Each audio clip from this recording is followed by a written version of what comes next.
everybody. It is Monday, May 16th. Where's my notes? There it is. I always forget to do that one thing. Good morning, folks. Today is Monday, May 16th. Welcome to your daily cyber threat briefing, Simply Cyber's morning cybersecurity news brief on all the things you need to know. I'm your host, Gerald, and over the next 30 minutes, I'll be delivering the top cybersecurity news of the day and providing expert analysis on each of these stories, what it means to you as a practitioner, or if you're looking to break into the industry, we got something for you. Shout out and thanks to this stream sponsor, Barricade Cyber Solutions. Cyber criminals have stolen your company's data and derailed your business operations. Barricade Cyber Solutions will help you resolve this ransomware attack and get your business back on track. Guys, Barricade Cyber Solutions is an incident response company that can help you with all sorts of incidents, including ransomware. I literally had someone ask me on Friday if I knew a company that did exactly this, and they're part of the Simply Cyber community. So I was like, I'll be Crystal on Monday's sponsor mention for Barricade. I do want to remind you, if you hold professional certs that require CPEs, first things first, is worth a half a CPE, so 2.5 a week, 10 a month. They definitely stack up, so be sure to document literally the easiest and I would argue the most enjoyable way to earn CPEs. If you're live, love it. 50 of us already in the first couple minutes. Wonderful. Thank you for being here. If you're watching on replay, thanks for catching the stream. Genuinely appreciate it. If you want to jump right to the news, if you're watching on replay, when the ticker gets to 0, we'll start this briefing. So feel free to grab that ticker and scrub. But for the next 1 minute and 22 seconds, I will be welcoming everybody into chat with a little bit of the future pop. Hold on, let's get that future pop going. Hey, Brian, PK Cybersecurity Central. Hey, Carrie, good to see you. Lupe, big week, Lupe, right? I think second interviews this week, hopefully. Guys, Alfredo, Ed, good to see you. Good morning to you, sir. Ryan, Amadou, good to see you. I got the mic all up in my grill, guys. I've been trying to figure out how to get this mic out of my face, but have the audio sound good. So, well, good luck tomorrow, Lupe. So what I'm going to do is try to move the mic back and forth, I guess. I don't know. We'll see. Like, I can't even get my coffee to my face because this mic's up in my grill. You know what I'm saying, guys? Okay. Oh, yeah. Threat Gen channel. That's a good one. If you're part of the squad, thank you. Thank you for being part of the squad, but also know that we got new emotes dropping in there. So there's Carl, there's Randy, a couple of those good ones that we see all the time. Got a new spicy one. So I don't know if the spice is going to come in full force today, guys. Kind of a long weekend. One of my dogs is kind of feeling a little sick, so made an appointment for him later today, but he's right here at my feet. And the coffee, I just haven't had time. Haven't had time to get the coffee flowing, you know what I'm saying? All right. I see you, Kimberly. Michelle, good to see you. Hey, Junior, always nice. Rolando, Mohammed, there it is. Pamela, welcome. Good to see you guys. Ramadan, hey. All right, guys, let's get into it without further ado. Stop that timer. There's the spice. All right, guys, let me stop this. You know the routine, y'all.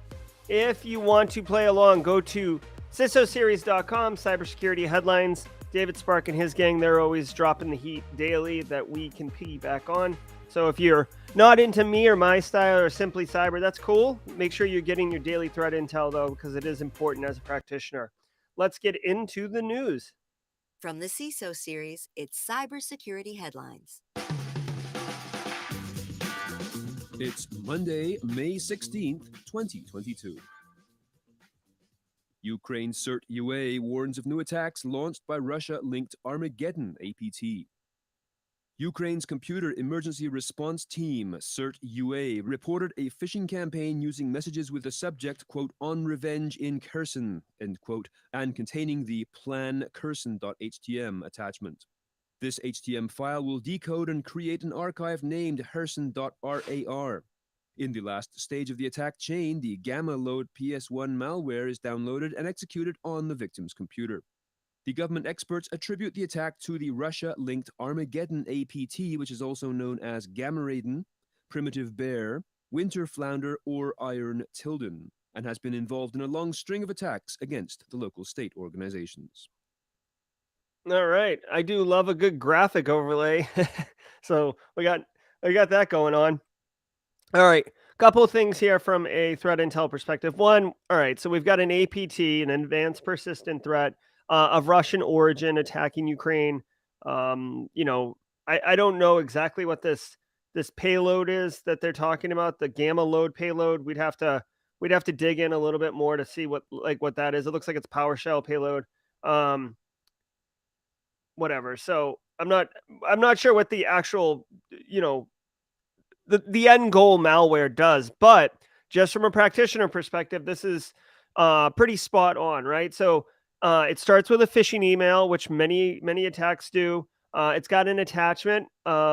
They definitely on revenge incursion, right? So there's with an exclamation point, right? So this is, hey, I'm trying to get your attention. This is something relevant, something timely, something to get you into, right? Guys, we see this all the time. And this is one thing that you should be mindful of.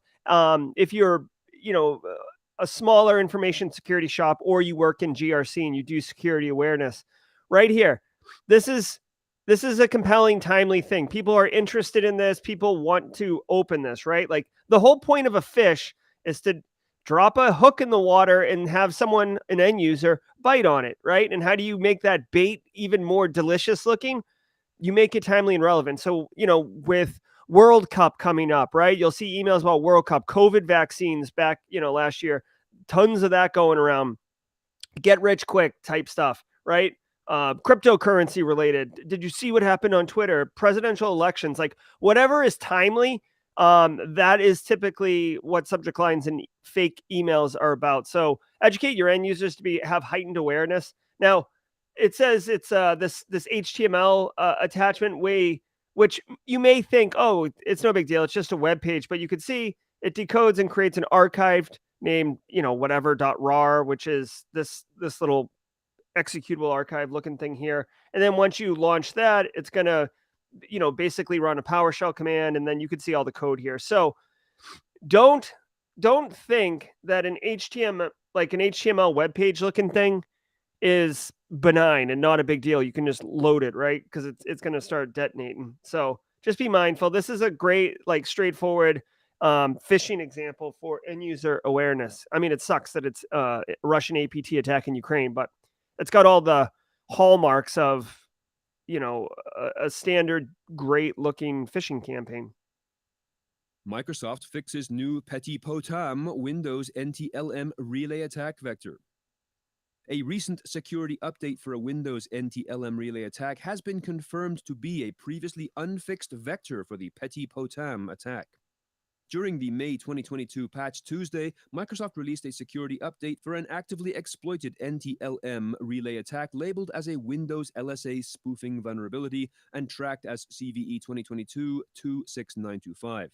An NTLM relay attack allows threat actors to force devices, even domain controllers, to authenticate against malicious servers they control. Once a device authenticates, the malicious server can impersonate the device and gain all of its privileges. Oof. Hackers All are right. exploiting critical this bug in is- Zixel Come on, be firewalls quiet. and VPN. Hold on one second. I'm sorry, guys. Let's listen to the last bit of Even that. domain controllers to authenticate against malicious servers they control. Once a device authenticates, the malicious server can impersonate the device and gain all of its privileges. Okay, so this seems like a big deal, right? Okay, I'm not offensive security practitioner, guys, but if you can force devices in your environment using NTLM relay to which, if I'm not mistaken, red team people in the audience, you may confirm or enhance this comment, but I'm pretty sure the NTLM relay has been around for a while. It's around trust of devices in an Active Directory domain, moving down a chain in order to authenticate it against a DC. Long story short, they released this patch in May. Remember, guys, the patch that broke people's environments, and then they were going to release a patch for the patch. Make sure that you're doing this patch. Being able to trick any device in your environment to authenticate against a malicious server, and then the malicious server, once you authenticate to it, can impersonate that. That's bad news, guys, because it's just a matter of time before you start getting critical assets and then the domain controller itself, which is game over. So if you are... I guess if you're in security architecture, if you're a kind of a multi-faceted matrix person, so you're like, an IT administrator and the network engineer and information security guy or girl, lady, or whoever, like you are across all of these things, you may want to investigate this particular patch. Make sure that it's getting on your servers. Endpoints are important, but like for things that can be impersonated, you definitely don't want your server infrastructure getting compromised. So definitely check this out. I don't know just by scanning like this whether or not this is a unauthenticated attack or if they need to be on the local. I would assume that they have to be on the local network in order to have things authenticate against it and then impersonate it, right? If you're like a remote attacker and you're in, like, I'm setting up a DC like in my Brazilian infrastructure, and your endpoint device is going to authenticate against it thinking that it's the DC, like your network traffic's going to be all wild, and some devices may not even see that. So I suspect you might have to be on the network, which lowers the vulnerability score, because you'd have to compromise the network first. But as we just saw with phishing emails, it's not that hard to pop the box and get on a network. So just be mindful of this if you're any way responsible for Windows IT administration, or forward this email or story to your IT staff and be like, hey, like, this relates to the May Microsoft Windows patches. How we doing on rolling those out, BT dubs? Hackers are exploiting critical bug in Zixel firewalls and VPNs. Hackers have started to exploit a recently patched critical vulnerability tracked as CVE 2022-30525 that affects Zixel firewalls and VPN devices for businesses. That's ZYXEL. Successful exploitation allows a remote attacker to inject arbitrary commands remotely without authentication, which can enable setting up a reverse shell. The severity of the security issue and the damage it could lead to is serious enough for the NSA Cybersecurity Director Rob Joyce to warn users about exploitation and encourage them to update the device firmware version if it is vulnerable. Cyserv-K, a new All right, guys, this is straightforward. Okay, this is straightforward. These devices, Zixels, they are firewalls and VPNs, which means there's a high probability that they're internet facing, which means you can use Shodan to find them, which also means that anyone on the internet can hit them. They can be compromised with unauthenticated commands to run arbitrary code. You'll always hear that term, arbitrary code execution, which just basically means threat actors can do whatever they want, including set up a reverse shell, which would then allow them to connect in and do whatever they want, totally owning the machine. Okay, so that's obviously worst case scenario. Zixel is probably going to, like, you're going to find Zixels in home environments. If you're going to be like an IT kind of forward person, you wouldn't set these up if you were just like a general end user consumer. But the real environment I'm looking at are small and medium sized businesses that were set up on a shoestring budget. Zixel is not, Cisco or Palo Alto or Aruba. Zixel is Zixel. Okay. So Zixel is not new to having vulnerabilities and stuff like that. So the key takeaway here is, if you are running Zixel firewalls or VPNs in your environment, this is an absolute must address today. Like, you probably have already gotten off the daily cyber threat briefing and said, hey, I'll catch the rest of the stream later. I've got to take care of this right now. That's what's going on with this thing. They're already seeing exploitation in the wild, and it's trivial to exploit it. So you don't want to be on the receiving end of that, okay? Okay, that's all to say on that. And if you don't know if people are running Zixels, you might want to investigate that.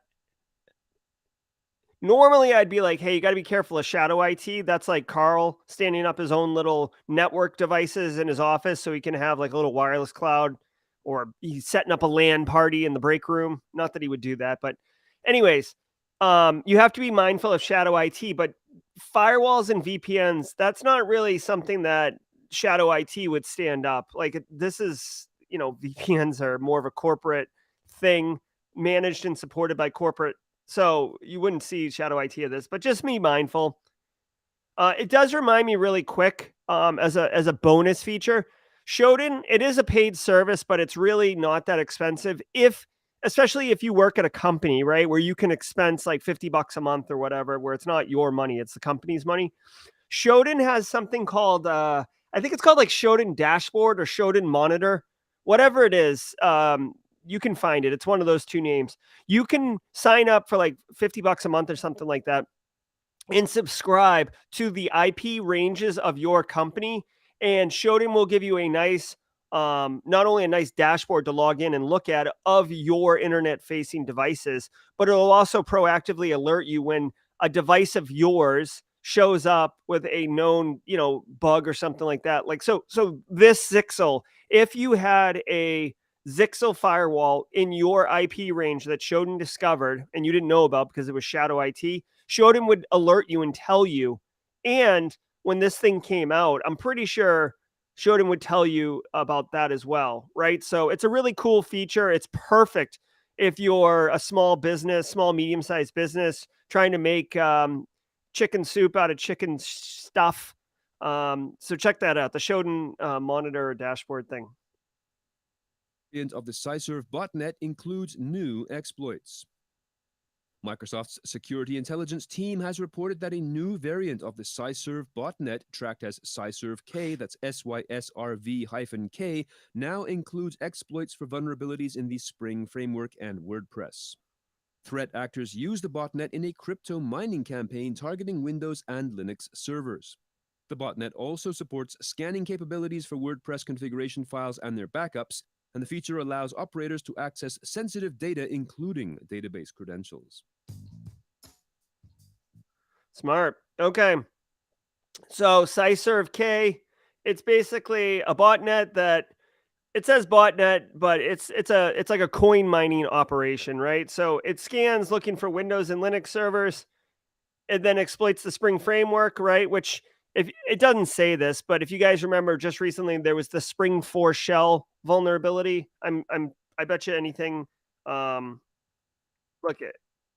No, it doesn't say it in here, but I would suspect it might take advantage of that. Long story short, this is not an uncommon approach, okay?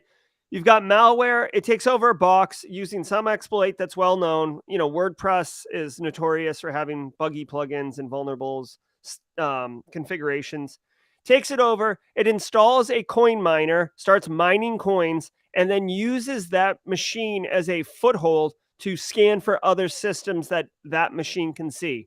It's classic botnet behavior. There's two capabilities. One is a spreading mechanism, and one is a payload mechanism, whatever the payload is, whether it's part of a distributed denial of service botnet, so it's waiting for commands for C2 on a target, or it's crypto mining like this one.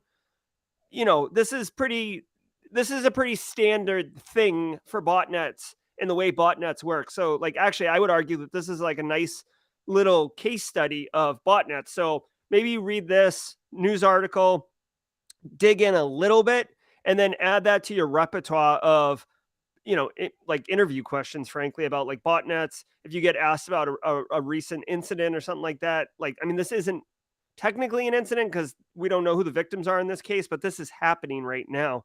And like I said, it's pretty standard. I much love to Microsoft for sharing threat intelligence in a timely manner. The one thing I will say, I've said this on the channel a few times, as far as Bitcoin mining goes, maybe I'm lazy, I don't know, but guys, when I find Bitcoin miners in my environment, I've got other more pressing matters to deal with than going and cleaning coin miners, right? If I was a threat actor, if I had to go on the lam tomorrow, if I lost my job and I was an enemy of the state and I had to operate out of a Faraday cage in some third, some remote island that no one knows about, right? If I had to go to the dark side, you know what I'm not doing?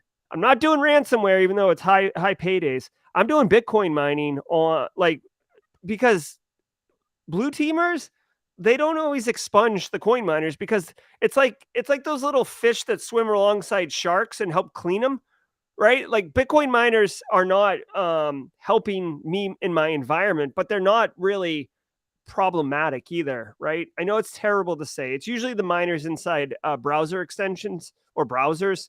Like if I had a fully compromised server, that would be a different story. So anyways, getting real here on Monday morning.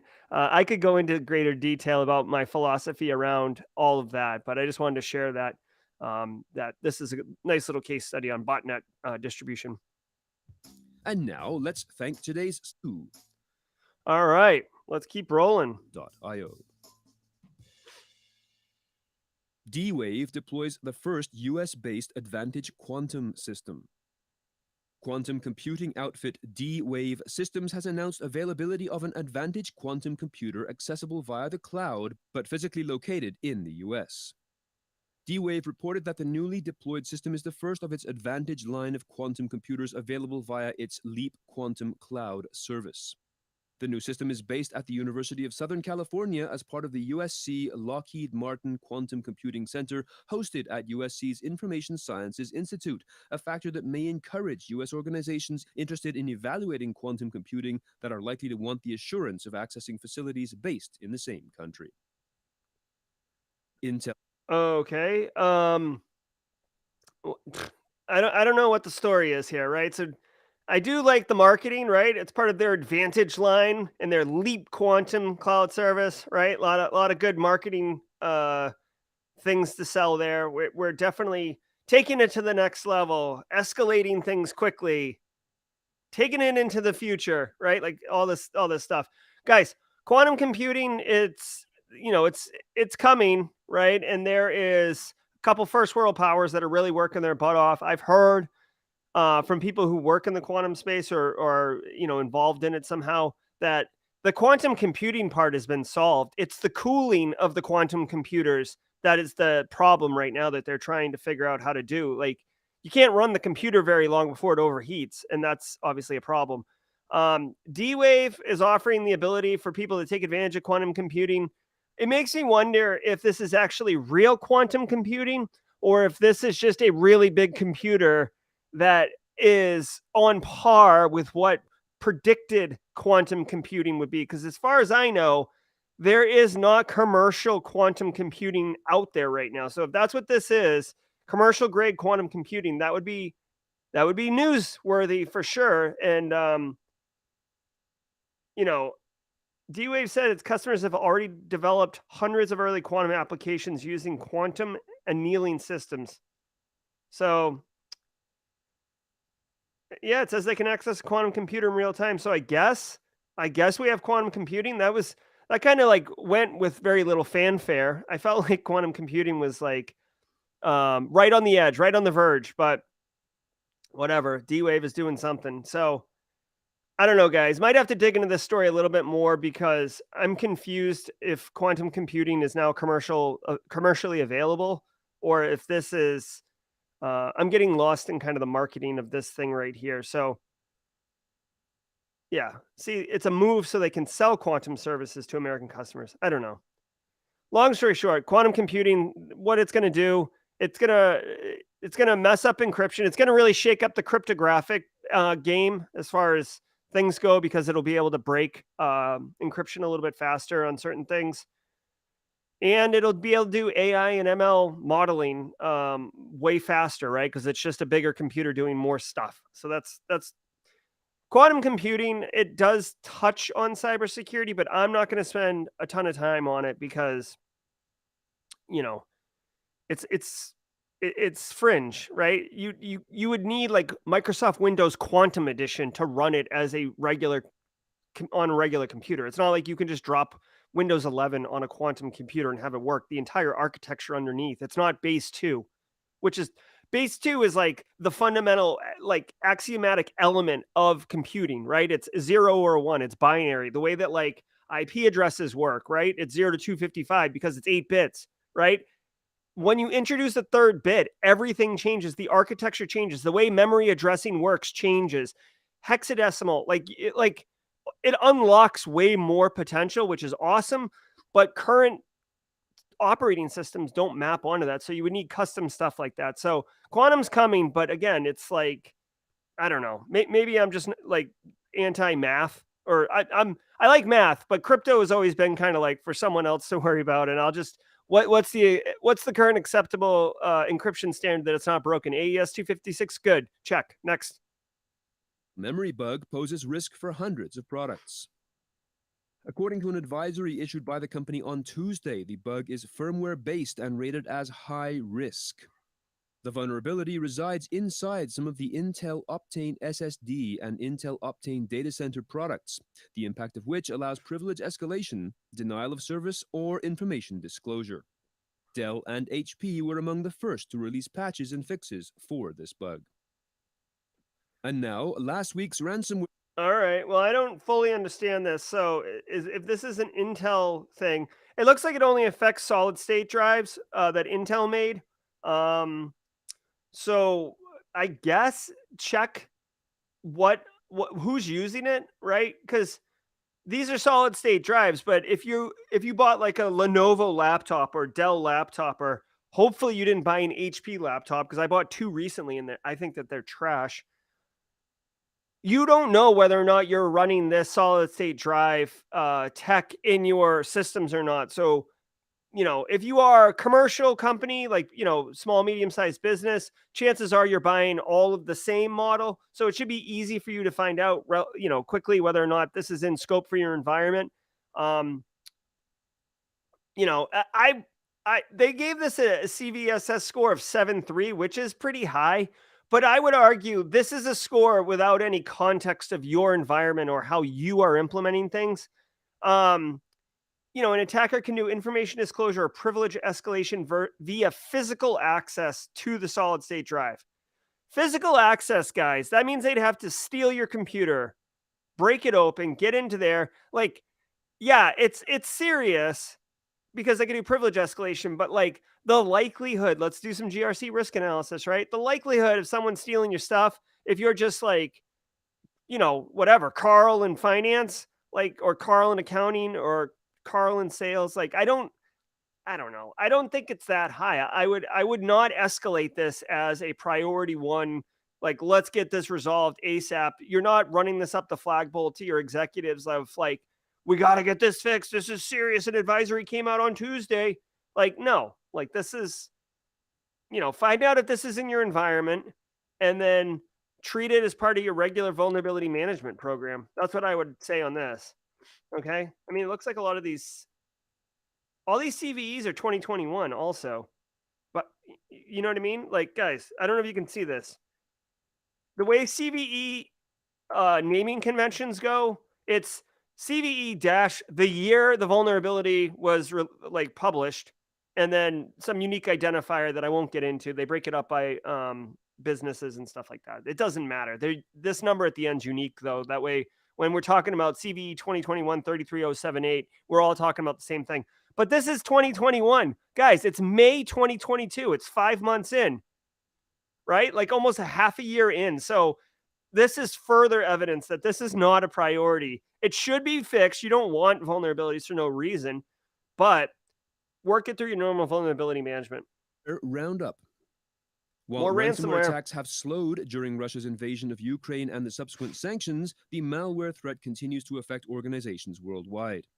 Costa Rica declared a national emergency after suffering a massive IT systems outage caused by a Conti ransomware attack in April. And the US is now offering $15 million reward for information on Conti ransomware gang members. SecureWorks has analyzed new Revil ransomware samples, confirming previous reports that the ransomware gang has returned. Lincoln College in Lincoln, Illinois is to close after 157 years, due in part to a ransomware attack and in part to ramifications of COVID-19. A week before Oregon's primary election, the Secretary of State's office is moving to protect the integrity of its online system where campaign finance records are published after a web hosting provider was hit by a ransomware attack. Ransomware names and dropped files that appeared last week include Kekpop, that's K-E-K-P-O-P, Titan Crypt, .Japan, Blue Sky, and TX Locker, and a new Azoris variant, XORIS, appending the WannaCray 2023 Plus, that's WANACRAY 2023, and dropping a ransom note named How to Decrypt Files.txt. This week on Super... All right, guys, here's the thing. Like, these ransomware roundups are great. Like I said, there's so much ransomware now that, like, obviously they can do these roundups. You should definitely drop into this story at cisoseries.com. Here, I'll drop it in chat right here. Strong recommendation. Drop into this story and, like, open up all the links and then bookmark them as I just dropped it in chat. Bookmark it as a ransomware use cases, right? Like, at this point, you should be able to make a compelling argument to leadership on why you need to invest in protection mechanisms and recovery mechanisms, and why you need to do, like, tabletop testing on a ransomware incident. Your business should understand what the call tree looks like. When do you escalate and bring in the insurance company? When do you call incident responders? Who are you going to call? Are you going to call Barricade Cyber Solutions? Maybe. Does your insurance company dictate who you're allowed to bring in? Trust me, guys, when you are dealing with a ransomware incident, like an active ransomware incident, the last thing you want to be doing is figuring out what the hell is going on and what are you doing. It's a high anxiety. It's a lot of fear, like scary adrenaline dumping, and you want to have at least walked through what the process looks like once. Because if I'm telling you, you do not want to deal with it, and that's why calling someone like a Barricade Cyber Solutions or Mandiant or whoever you're calling is one of the first things you want to do. Guys, when your house is on fire, you call the fire department because you just want help from someone who has done it before, right? You'll do whatever you can. You'll grab a bucket of water and throw it on the house, but you're probably going to call the fire department first because you're freaking out.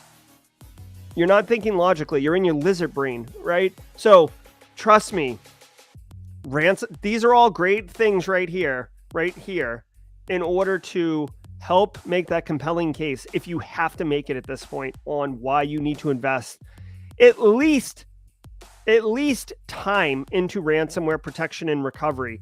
If you're not going to get the money from your business, that's fine, but then they need to understand it's incumbent upon you to explain to them the risk. Okay, fine, that's fine. We don't have the money. I get it. We're hemorrhaging cash. No one's buying what's something that's gone the way of the dodo? Calling cards. No one's buying calling cards anymore. I know our business is hurting and we don't have money to invest. Just be mindful that we are in a place where if we get hit with ransomware, we're going down for a month. Just letting you know, okay? And if you're fine with that, cool. And if not, and because the last thing you want to say is "I told you so," right?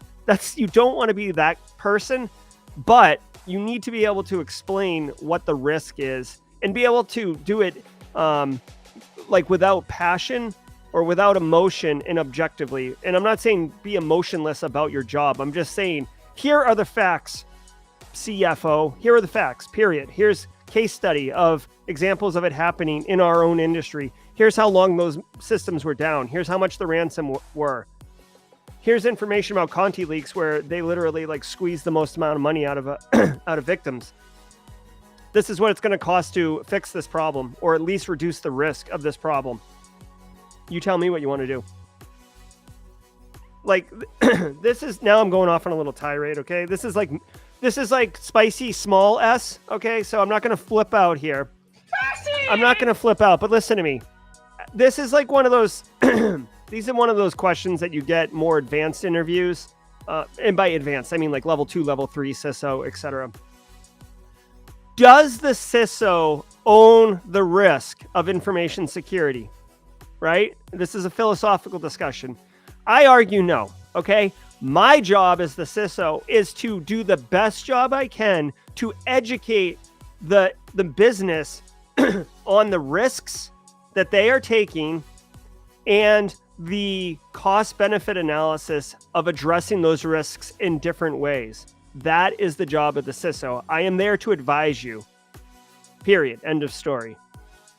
So, some people would argue with that, right? Typically, sometimes the CISO gets fired when there's an incident, right? It depends on how negligent they were. What were they doing leading up to the attack? Like the last 3-6 months, were they educating the board? Or sometimes I feel like when CISOs get fired, they were telling the board, oh, we're totally secure, like unbreakable, like we're the best, right? Just like smoking fat cigars on the beach, talking about how wonderful they are.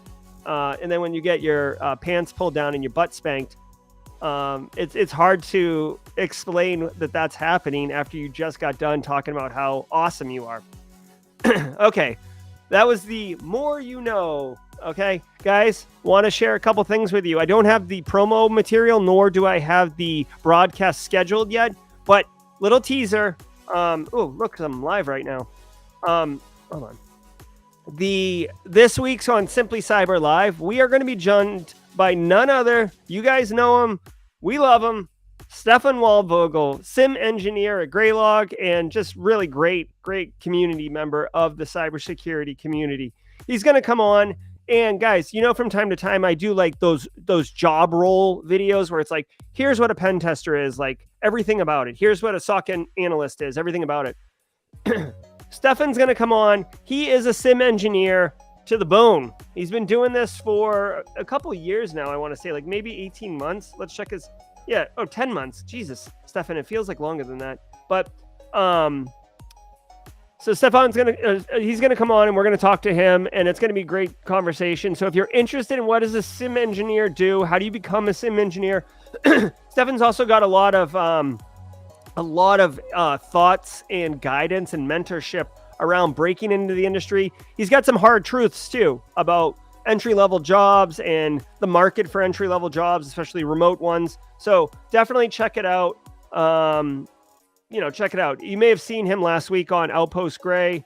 Him and Kimberly McKnight were interviewed by Jack. So come on Thursday at 4:30. Check it out. It's definitely going to be one of those, just great interviews, great experiences. We love Stefan.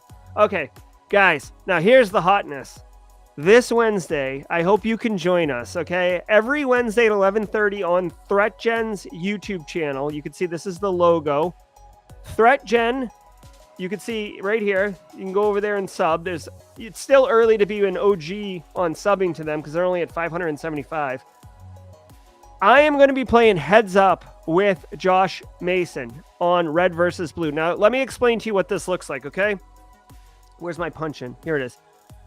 This is going to be a esport event, okay? So I'll be broadcasting me on Blue Team defending on Simply Cyber. Josh will be broadcasting Red Team on whatever streams he's doing it on. I'm not 100% sure.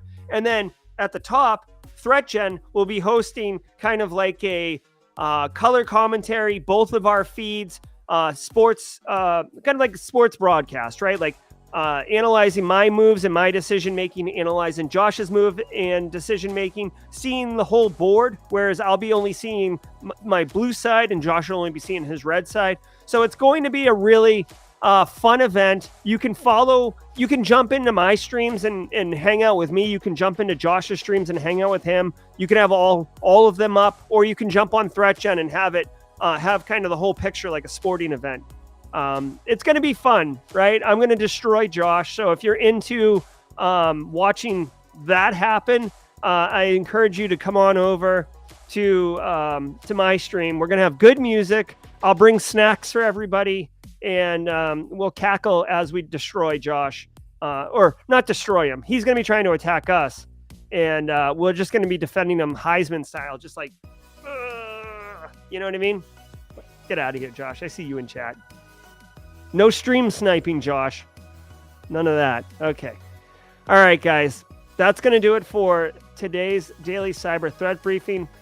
I'm Jerry Ozier. I hope you got value out of it. If you did, take a minute and hit the like button. That goes a long way to helping other people find it. And by the way, I said this on stream last week, and I really thought about it, and I mean it. Okay. So a lot of YouTubers will say like, oh, hit subscribe and hit the bell for notifications, right? Like to know when I go live or to know when I drop new content, right? I've never really pushed the bell for notifications. I'm going to start pushing the bell for notifications, and I'm going to tell you why. It's not just to pump my stats. When I go live with the Daily Cyber Threat Briefing or what's on your radar or deep dives or any of the, like I'm live streaming like 9 times a week now, okay? I get messages from people like, oh, I didn't know you went live. I didn't see you went live. LinkedIn waits half an hour to tell me. And people, I love being live. It seems like a lot of people will catch the replay, but they prefer being here during the live event.